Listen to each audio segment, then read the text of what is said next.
Hi అందరికీ. మనమైతే ఈరోజు ఎల్లమ్మ గుడికి అయితే వెళ్ళిపోతున్నాం. ఈ ఎల్లమ్మనైతే కొండాపురం ఎల్లమ్మ అని అంటారు.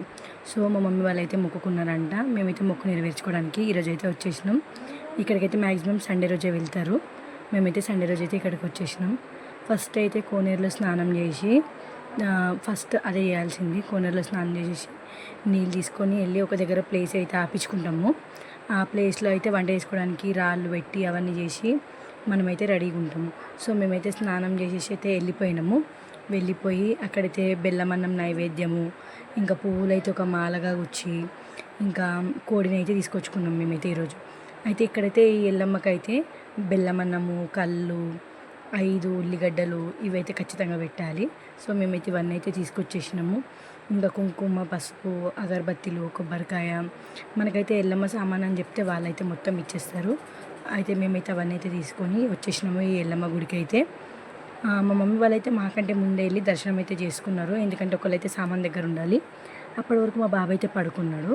సో మా బాబు పడుకొని లేచిన తర్వాత నేను, మా ఆయన, మా బాబు అయితే ముగ్గురం అయితే మళ్ళీ దర్శనంకి అయితే వెళ్ళిపోయినాము. వాళ్ళందరూ రిటర్న్ వచ్చినాక, ఎందుకంటే వాళ్ళు వచ్చి వంటలు చేస్తుంటే మేమైతే అప్పటి వరకు దర్శనం అయితే చేసుకోవచ్చు.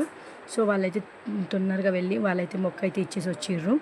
తర్వాత మేమైతే వచ్చినాము. అయితే ఇక్కడైతే మన పసుపునైతే బండారా అని అంటారనమాట, సేమ్ మల్లన్న గుడిలాగా. సో అదైతే అందరికీ పెడతారు. మేమైతే పెట్టుకున్నాం. మా బాబాయ్ అయితే ఇక్కడ గంట కొడతా అని వాళ్ళ డాడీని అయితే చాలా సతాయించిండు. సో వాళ్ళ డాడీ అయితే గంట అయితే కొట్టిపించిండు.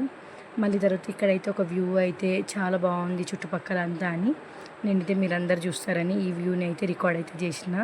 ఎంత పీస్ఫుల్గా ఉంది. ఇదైతే సమ్మర్ కాబట్టి కొద్దిగా కంజెస్టెడ్గా అనిపించిన, కానీ వ్యూ కానీ అదంతా అయితే చాలా బాగుంది. అయితే మేమైతే రేకుల షెడ్ కింద అయితే ప్లేస్ అయితే ఆపించుకున్నాము. అక్కడైతే మంచిగానే చల్లగానే ఉండే. మేము 12-1 అయిపోయినా కానీ మాకైతే అంత వేడైతే ఏం అనిపించలేదు. మళ్ళీ ఇక్కడ వాటర్ కూడా ఫెసిలిటీ బాగుంటుంది. అండ్ వాష్రూమ్స్కి కూడా, అంటే చేంజింగ్కి అయితే, డ్రెస్కి చేంజింగ్కి కూడా రూమ్స్ అయితే ఉంటాయి. కానీ ఇదైతే పైకి అయితే ఎక్కాలి. మేము వచ్చిన తర్వాత కొద్దిసేపటికైతే చాలా అంటే చాలామంది వచ్చేసారు. చూసిరు కదా ఎంతమంది ఉన్నారో. కానీ అందరూ అయితే ఇక్కడ రేకుల షెడ్ కింద దాని కింద అయితే ప్లేస్ అయితే ఆపించుకున్నారు. సో మా దర్శనం అయితే అయిపోయిన తర్వాత మేమైతే రిటర్న్ అయితే అయిపోతున్నాము. Thank you. సో నేనైతే ఇక్కడైతే చెప్పినా కదా బండారా అని, ఇదైతే అందరూ ఇంటికైతే తీసుకెళ్తారు.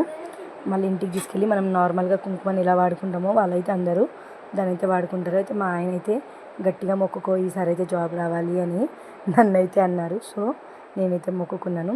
సో ఇక్కడైతే స్నానం చేసే ఏరియా అనమాట ఇది. అందరు బయట చేసుకుంటారు, కాకపోతే చేంజింగ్ మాత్రం వేరే లోపలికి వెళ్ళి చేస్తారు. అయితే ఈ కోనేరుని దాన్ని చూపించడానికి నేను ఇటు సైడ్ మళ్ళీ ఒకసారి వచ్చేసినాం. అయితే నేను, మా చెల్లి, మా మరిది, మా పిల్లలు మేమందరం కలిసి అయితే ఒక ఫోటో అయితే దిగినాము. లాస్ట్ వెళ్ళిపోయి ముందట. నాకైతే ఈ ఫోటో అయితే చాలా నచ్చింది. మీకు కూడా నచ్చితే లైక్, షేర్ అండ్ సబ్స్క్రైబ్ చేసుకోండి.